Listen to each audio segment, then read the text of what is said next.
नारी कहते हैं कि सेकेंड लाइन सिटीजन, लेकिन मैं कहता हूं, हम सब कहते हैं, हम सब जानते हैं कि नारी नर्क का द्वार नहीं है, वो स्वर्ग का द्वार है। इसी बात को ये संस्था ने प्रमाण कर दिया।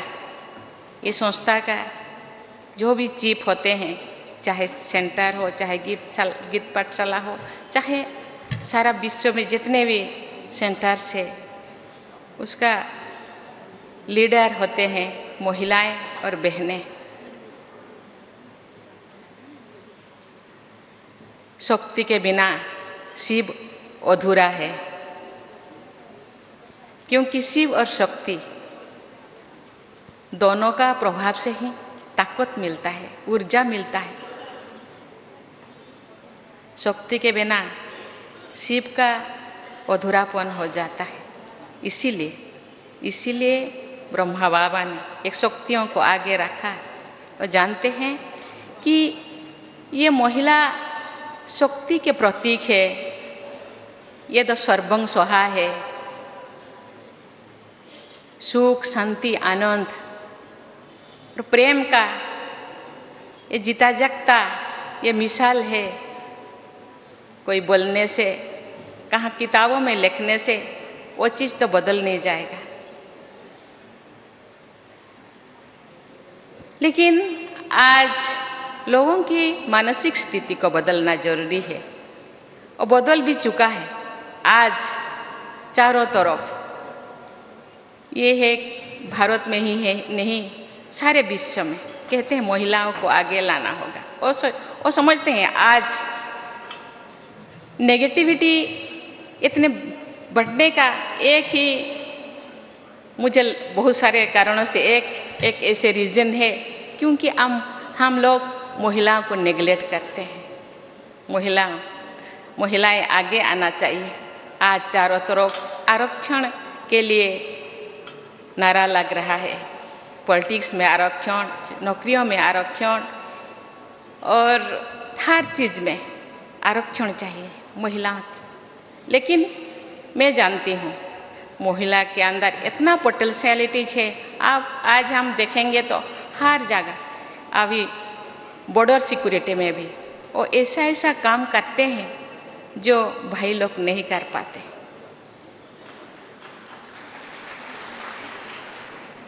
अपने आप को प्रूव करना चाहते हैं, उनके अंदर जुनून है, यस मुझे करना है, मुझे आगे बढ़ना है। किसी के पीछे, मेरे पीछे कोई रहना कोई जरूरी नहीं, मेरे अंदर पोटेंशियलिटीज है।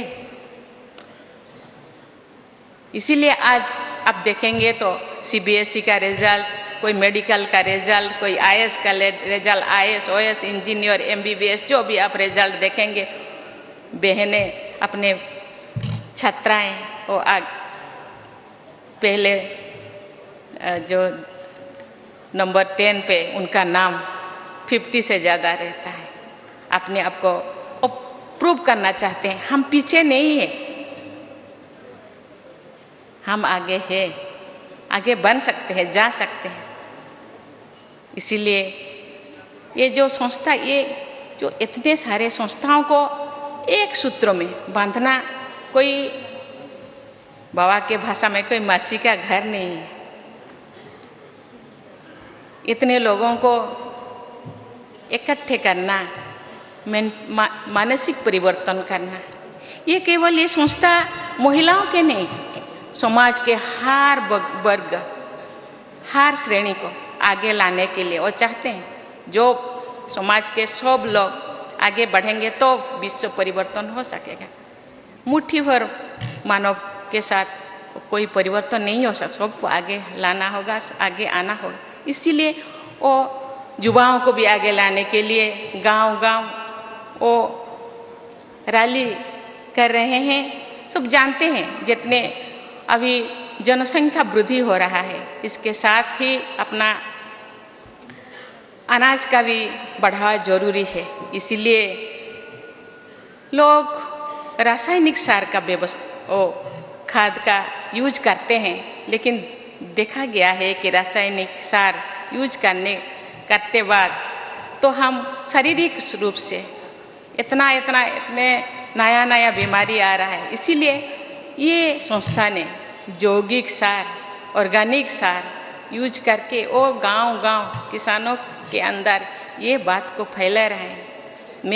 मुझे भी मौका मिला था कि ब्लॉक में कृषि सम्मेलन जो हो रहा है उसमें शामिल होने के लोगों को समझाने के लिए ये लोग इसको अपना रहे हैं। आज सब सोच रहे हैं हमको तो उस रासायनिक सार को बंद करना है, खाद को अभी ऑर्गेनिक जो खाद को अपनाना है और उसके साथ साथ यौगिक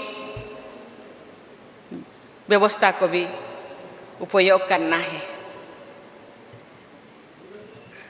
भाई और बहनों, आज सारे विश्व में स्वच्छता का अभियान चल रहा है।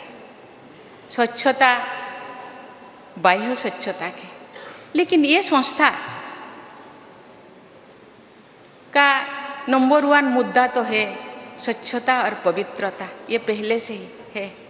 ये केवल बाह्य स्वच्छता नहीं है, वो आंतरिक स्वच्छता, मन, वचन, कर्मणा में स्वच्छता, दृष्टि, वृत्ति, कृति में स्वच्छता, चाल चलन, चेहरा में स्वच्छता, कथनी और करनी में समन्वयता, समरसता, ये तो उनका मुद्दा है, ये संस्था का मुद्दा है। हम जब गांव जाएंगे तो बाह्य स्वच्छता के, एटमॉस्फेयर के स्वच्छता के साथ साथ अपने अंदर के स्वच्छता के बारे में भी लोगों को समझाना है। स्वच्छता तो अंदर ही ज्यादा है। इस स्वच्छता को मिटाने के लिए ये संस्था इतने दिनों से काम कर रहे हैं। मुझे पता है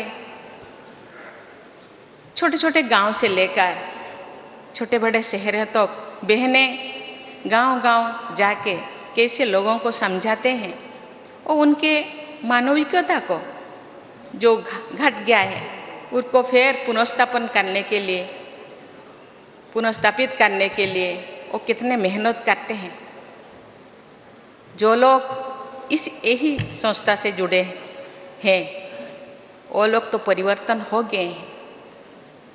यही संस्था से ज़्यादा लोग कैसे जुड़े, इसीलिए हम सबको प्रयास करना होगा। हम गांव जाएंगे ऐसे तो, क्योंकि ये युग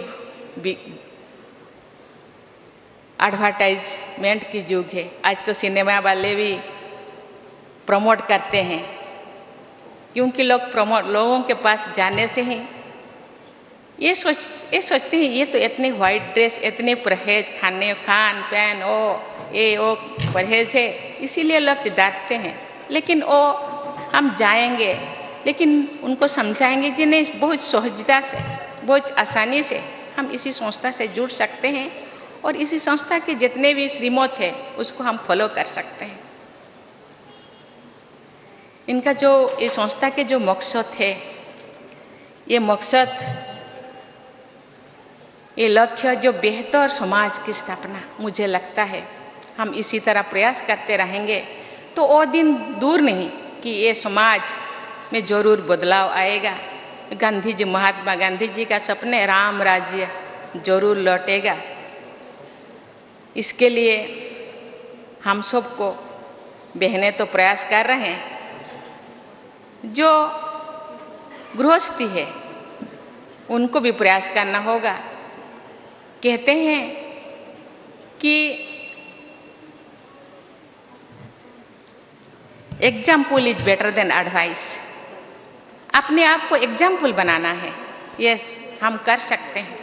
हम महाकाश पे जा सकते हैं, मिट्टी के अंदर जा सकते हैं, पानी के गहराई में जा सकते हैं। तो इतना सारा, इतने थोड़ा से काम हम नहीं कर सकते।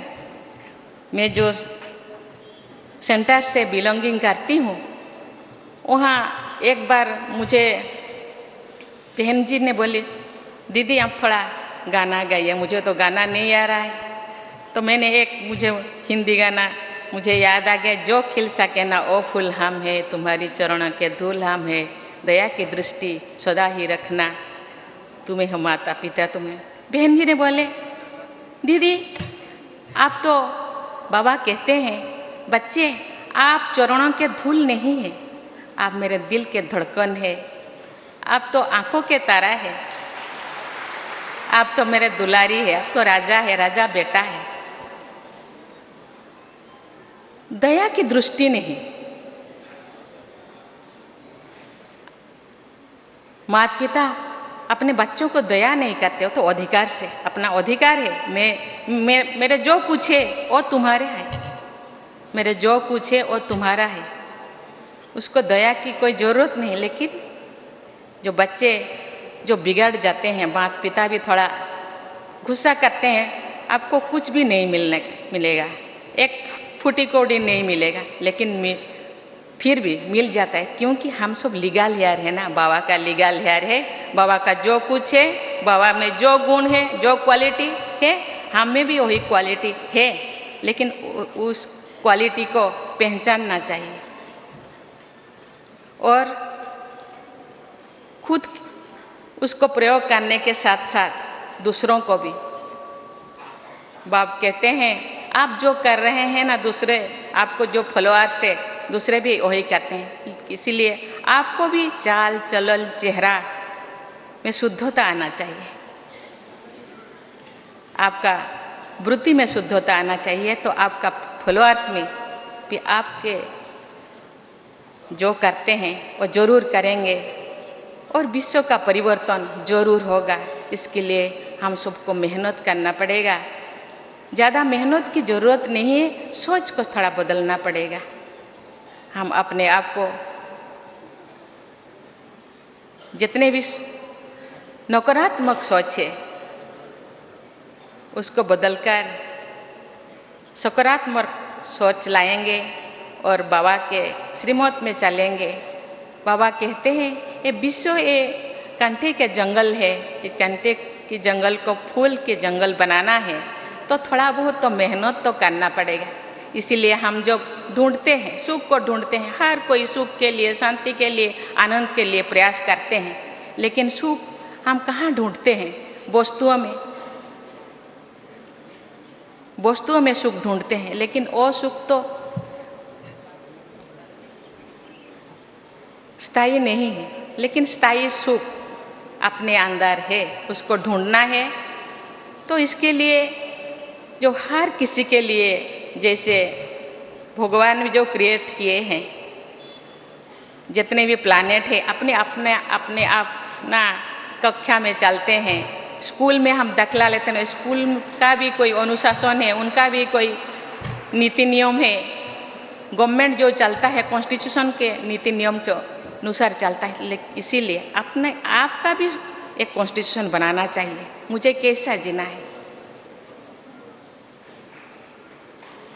मुझे ऐसा जीना है कि मुझे देखकर बोले कि यस, ये जो कर रहे हैं अच्छा कर रहे हैं। इसीलिए इतने फॉलोअर्स है, लेकिन इसी बात को, इसी मैसेज को लेकर के हमको गांव को जाना होगा, लोगों के पास जाना होगा, जरूर परिवर्तन होगा और राम राज्य जो सपना है महात्मा गांधी का वो जरूर वो पूर्ण होगा। और इस संस्था जो रूहानी संस्था जो पुनर्स्थापन, जो मूल्यों का जो पुनर्स्थापन करने के लिए जो सोच रहे हैं, आज चारों तरफ जितने भी यूनिवर्सिटीज है, यूनिवर्सिटी में आज वैल्यू एजुकेशन के बारे में सोचते हैं। आज थोड़ा बच्चे ये दुनिया के ये चाकचक्यों को देखकर थोड़ा रास्ता भूल गए, उनको रास्ता दिखाना हम सब का काम है। इसीलिए मैं तो गवर्नर तो चांसलर होते हैं, अपना जो स्टेट में 5 यूनिवर्सिटीज है मूल्य एजुकेशन या वैल्यू एजुकेशन के लिए, शायद नेक्स्ट अपना एकेडमिक सेशन से वो शुरू करेंगे और ज़रूर ये बदलाव आएगा। ये जो गीत है, हम होंगे कामयाब एक दिन, जरूर हम होंगे कामयाब। ओम शांति।